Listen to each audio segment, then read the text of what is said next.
Okay, example 2 here, we're going to look for the line of best fit for our data here. We're looking at year and the population, and this is the world population. So we want to see if there's any relationship and see if we can get any kind of an equation that we can estimate our population with. Then we're going to actually use that population that we come up with and compare it to what actually is happening right now and see if we're very close with our estimate. So the first thing we have to do is we've got to draw a scatter plot. So we've got our data here. We've got year and population in millions. And so our year is our independent variable. Independent variables always go on the x-axis.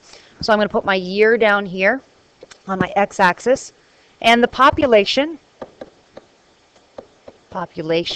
and this is the population, I-O-N, population of the world. And we're measuring it in millions. Mils.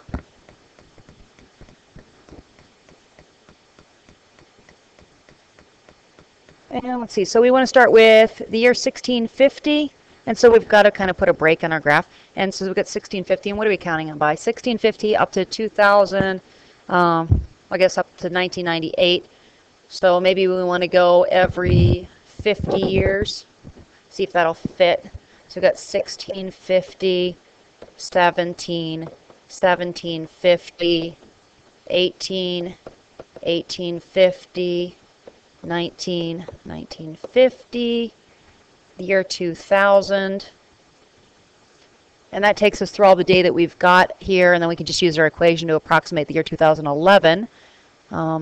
Actually, it's the year 2012 now. So we'll do the year 2012 and see where we are. Actually, let's take a quick peek at this. What does our graph here go up to? 2010. So we're going to look for 2010. Let me go back to my data here. So let's do an approximation for the year 2010. So we can use that graph that I had found on the internet and see how we're doing. So in 1650, we're at 500, and we need to go up to 6,000. So 5, 10, 15, 20, 25, 30, 35, 40, 45. So I guess I need to count by thousands. So this will be 1,000, 2,000, 3,000, 4,000, 5,000, and 6,000 in order to fit it on my graph. Normally I would like to count by maybe 500s, but we'll go with thousands in here. So the year 1650 is at 500, so 1650 is at 500, so we're here. And we need a break in our graph here to show that we are not starting at 0, 0. Then at 1850 is over here, and we're up at 1,000. And then 1930, we're at 2,000. In 1975, we're at 4,000. In 1987, we're at 5,000. 1998, we're up almost at 6,000. And then we can use that to approximate. So looking at this data, first of all, I look at it and say, is it linear? And me, myself, I look at it and say, no, this is not linear. But we're going to use a linear equation to fit the data and see if our approximation is close. So you need to come up with a line that best fits this data. So did we do step 1? What relationship exists if possible? Well, as the years get bigger, our population is getting bigger. So this is a positive relationship. And so we know that our slope is going to be positive. We graphed our scatter plot down below. And now we want to draw a line of best fit. So we're going to grab a line tool and come down to our data. And let me just grab a different line so we can see it better. Grab that one. And we want to put a line on here and decide where that line needs to go. So right now, all of my points are below that line, so that one's probably not a very good line. And here, we've got some below, some above. There's lots of different choices you can go for here. Maybe, you know, somewhere in there where we ignore our first 2 points and just grab our last points would be our best linear approximation for this data. Again, linear means line. So I've drawn my line of best fit. It's about as good as I'm going to get with a line with this data. So I've drawn my line of best fit. Yep. Write the slope-intercept form of the equation of the line. So the first thing you need to do is find the slope. So I've got to pick 2 points. Right? So step 1, find slope. So A, pick 2 points.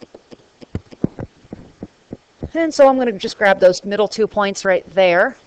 And those middle 2 points are these 2 right here, I believe, are the ones that I've grabbed. So I pick my 2 points, find slope. So B, plug into equation. So that's y2 minus y1 over x2 minus x1. So my y2, that would be 5,000 minus 4,000 over 1987 minus 1975. So that's going to be 1,000 over, and so 87 minus 75 is 12.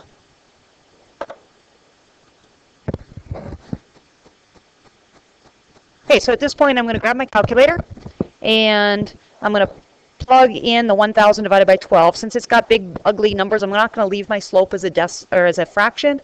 I'm actually going to write it as a decimal. So I'm going to take the 1,000, and fraction lines mean to divide. So I'm going to divide by 12, and I end up with about 83.3. It's actually 83 1/3 because the 3 keeps repeating on. You can write 83 1/3 if you'd like. Again, since it's a big ugly number, I'm just going to leave it 83.3 for now. So now I've got my slope, and if I want to write this in slope-intercept form of a line, I've got 2 options. I can either use point-slope form or slope-intercept form. I think I'm going to use point-slope form. Point-slope form is, so step 2, point-slope form. So that's going to be y minus y1 equals m times x minus x1. So y is y. y1, I'm going to pick either one of these points. So I'll grab the 5,000 equals m. M is my 83.3 times x minus, and the x value that went with 5,000 was 1987. So that's point-slope form of the line, but we were asked to put it into slope-intercept form. And slope-intercept form is y equals mx plus b. So I need to get the y by itself. So to get y by itself, I'm going to add 5,000 to both sides. So y is going to be equal to 83.3 times x minus 1987 plus 5,000. And then I need to distribute that 83.3, so I need to take 83.3 and multiply that by 1987. And so I get y is equal to 83.3x, and then 83.3 times the 1987 is going to be 165,517, and then I've got to add that 5,000 onto the end. So I'm going to combine my like terms there, and my final equation is y equals 83.3x, and that's going to be minus 160,517. So I've taken care of that step. So write it in slope-intercept form of the line. I've got my equation. I'm hoping it's right. Let's take and look and see what happens in the year 2010.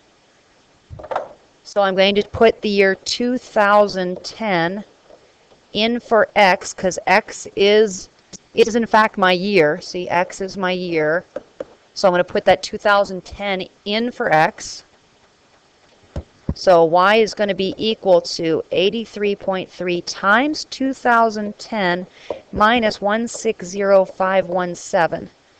So now I grab my calculator and see what that comes out to be. So 83.3 times 2010, and then I've got to subtract off the 160517, and I end up with y equal to 6916.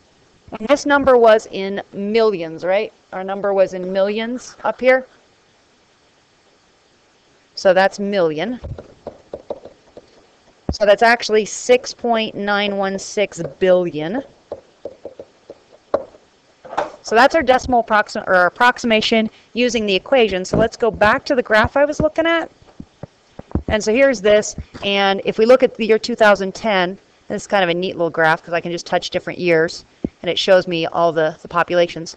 So in the year 2010, we've got 6.8405 billion. So it's 6.84. And ours was 6.9. So we're slightly over that, 6.8. So it's actually not a bad approximation. I thought it would actually be more than that. So I guess we've been doing better with our population growth lately. And so that's the process.